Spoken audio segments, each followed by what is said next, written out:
I did it again. I bought another package off Reddit. Let's see if I got a good deal. Hey friends, Woohoo here once again with yet another mail call, yet another Reddit purchase.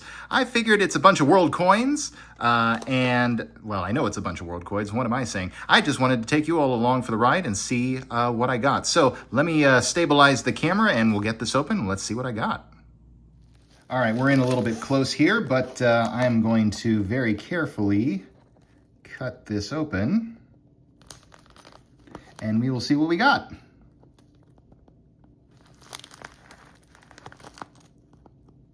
I can hear loose stuff around already.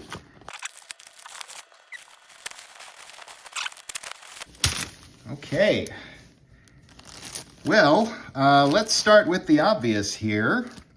A 1975 bicentennial first day cover with some kind of Paul Revere medal inside. Is this already open? Yes, it is. This is kind of neat.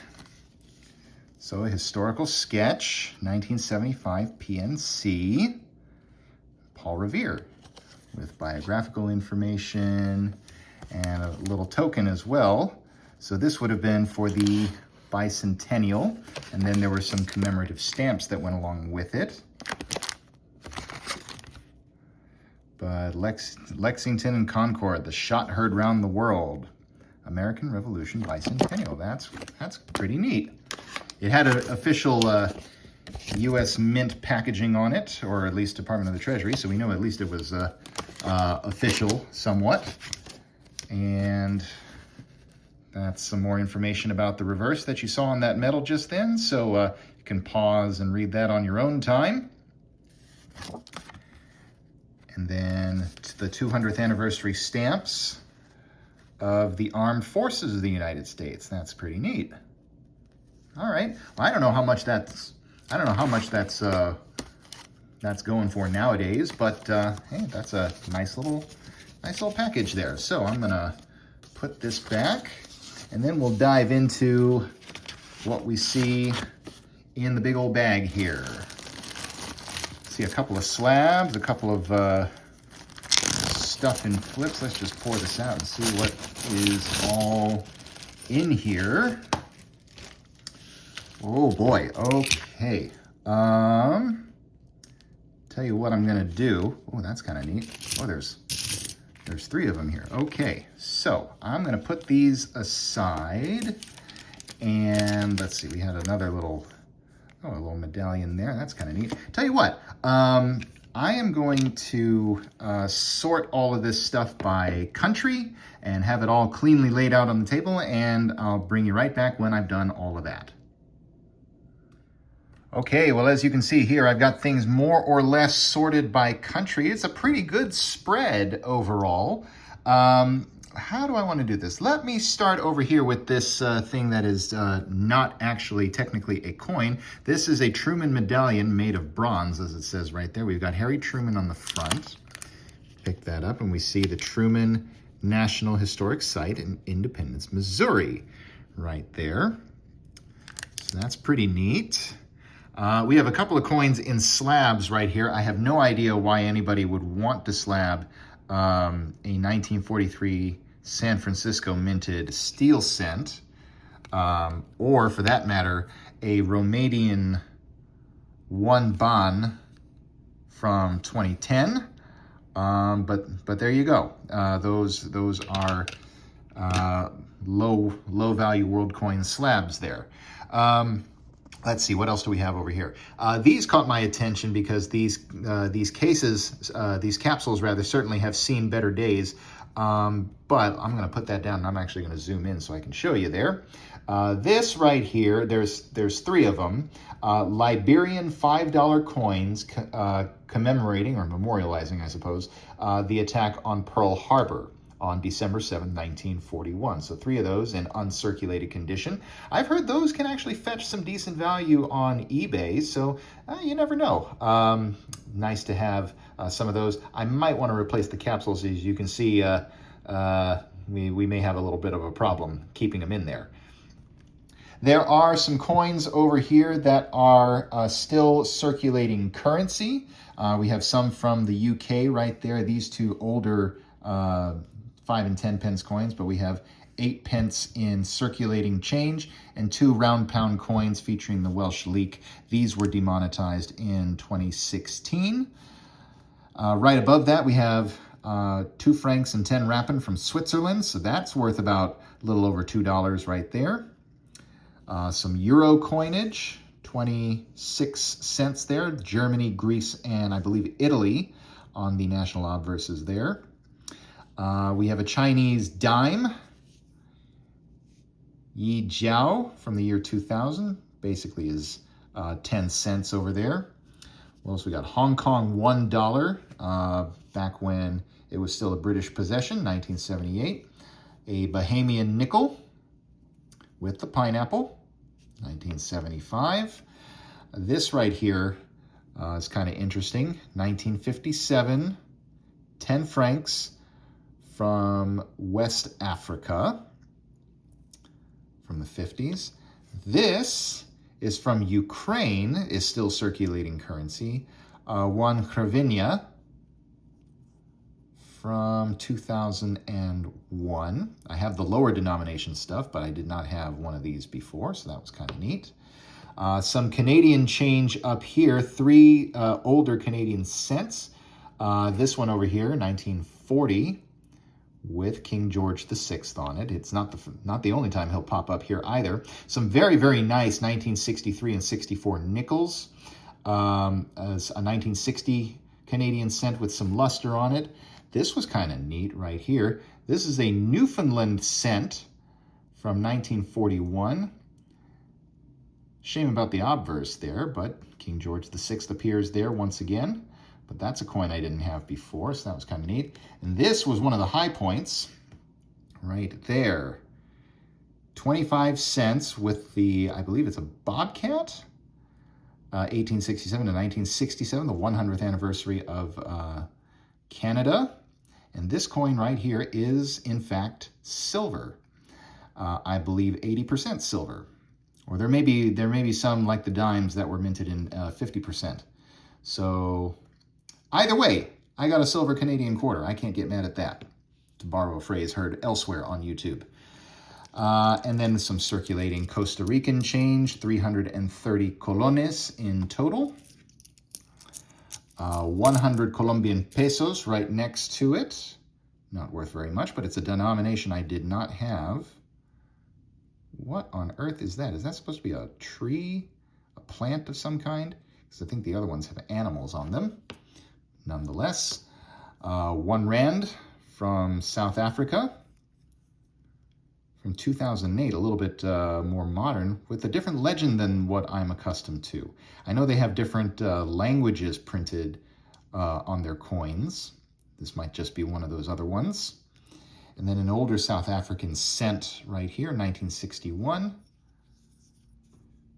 with unity is strength, and the same in what I believe is Afrikaans. So I didn't have a big South African cent right there. And then I do believe I've seen this before. Cuba, 5 centavos from 1961. That's kind of neat. Little nickel-sized coin there. I'll get to that stuff in a second. There's other Mexican change over here that I think I forgot to mention. 2 pesos and 20 centavos.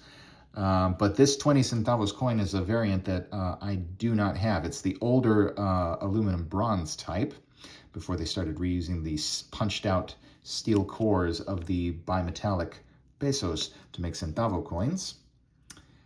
So that should cover most of the stuff that can be still used as money today, roughly. But over down here, though, this is stuff... Oh, I forgot about this one.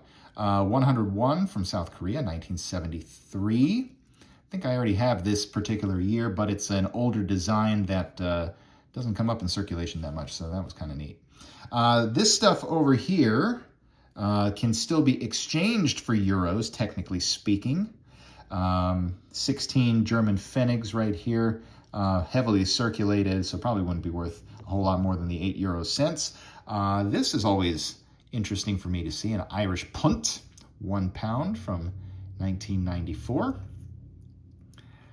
This is worth a little bit more than €1 if I do decide to exchange that, so that's always nice to see. Right above that, 15 cents from Jamaica, but I don't think they use cents a whole bunch anymore nowadays. And down here, an Australian penny from 1943. There's George VI again. And this is an Australian 1-cent coin, which these days have all but disappeared from circulation. 1981, I didn't have one of those before, so that's always nice to have. Some Spanish pesetas right here. All stuff that I already have. But this one over here I did not have. Rey Constitucional de España. Constitutional King of Spain, 10 céntimos, 10 centimos from, if we turn this over, look at that, 1879, Alfonso the 12th. Alfonso the 12th. I think I have a 5 centavos coin featuring him, but I don't have the 10. So yet another added design and denomination that I didn't have before. Some French stuff right here, 10 francs, 1953. 50 centimes from the Vichy period. Always interesting. Some Caribbean quarters. We have the British Caribbean territories and the East Caribbean states. I would imagine one became the other after a period of time. Let's see, 57 over there. What year is this one from? Does it have a year? Oh, there it is, right over there, 1981. There we go. Right next to that, Iceland. And 25 RR, basically 25 cents from 65? Yep. This is also a very tiny coin, 1 cent. Grow More Food and FAO commemorative.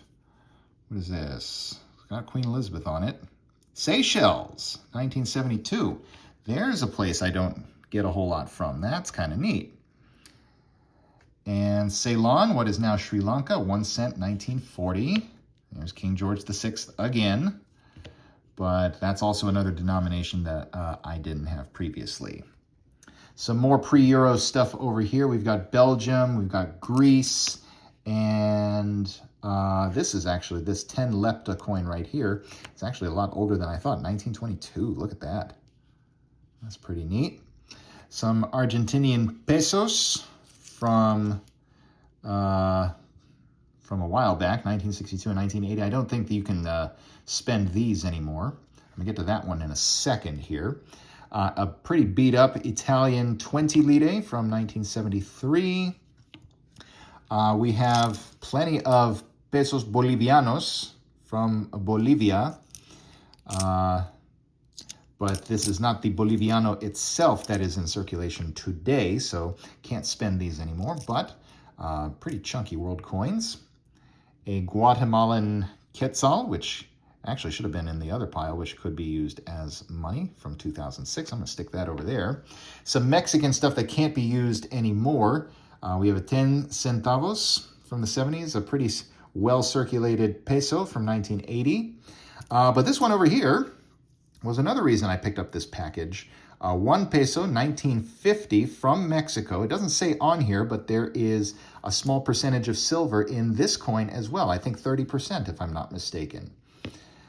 So that's a pretty chunky coin for a little bit of extra silver value. And then the one that I was particularly fascinated with, this says 101, as you can see, but check this out. 2005, that says Juche 94 at the bottom. 조선민주주의 인민공화국 중앙은행, the central bank of the People's Democratic Republic of Korea. Yes, you heard me correctly. This is actually North Korean currency. This does not crop up very often, even if it isn't worth very much. Pure aluminum, 101 from North Korea. So that was yet another reason why I had to get this particular coin, because I'm somewhat fascinated by it, even though I don't think I'll ever find myself over there anytime soon. Well, that is the lot. Again, I paid $26 for all of this. That included the shipping. So what do you think? What's your favorite coin out of the ones that I showed you? And do you think I got a good deal? Do you think I could make a little bit of money back on this? Or do you think I just got completely hosed? Let me know down in the comments below. And I will see you next time when I've got some other stuff from my WorldCoin purchases. I will see you soon.